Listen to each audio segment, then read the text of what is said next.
What if Dany Heatley stayed with the Ottawa Senators? There was a time when Dany Heatley was part of a very special line in Ottawa alongside Daniel Alfredsson and Jason Spezza.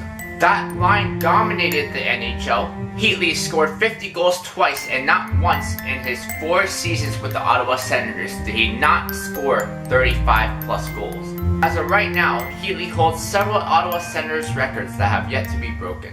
Heatley holds the record for most goals and points for a Senator in a season. In addition, Heatley also holds the record for most points in a single postseason, tied with Spezza and Alfredsson.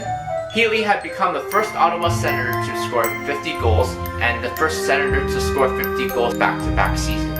In 2007, Dany Heatley had signed a 6-year extension to stay in Ottawa. Despite being only a year into his new deal, Dany Heatley asked for a trade on June 9, 2009. Heatley had reportedly become unhappy with his new role under new Senators head coach Corey Closton. He felt that his decline in numbers was due to a decline in ice time.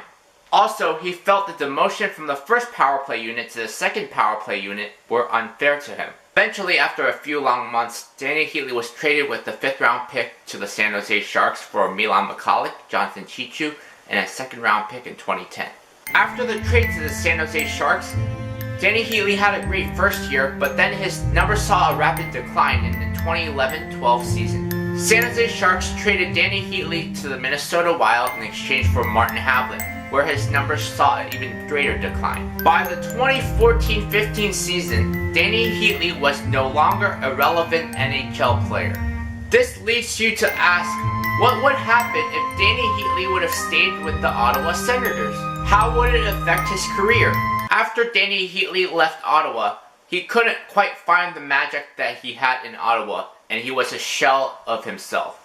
Just 5 seasons after the trade to the Sharks, Heatley was no longer in the NHL. When Heatley was playing with the Ottawa Senators, there was no way you could think of this happening. Had Dany Heatley stayed with the Ottawa Senators, he would still be relevant now. Now, I'm not saying that he would have put up the same numbers he did the first 4 years in Ottawa, but he would still put up some solid numbers.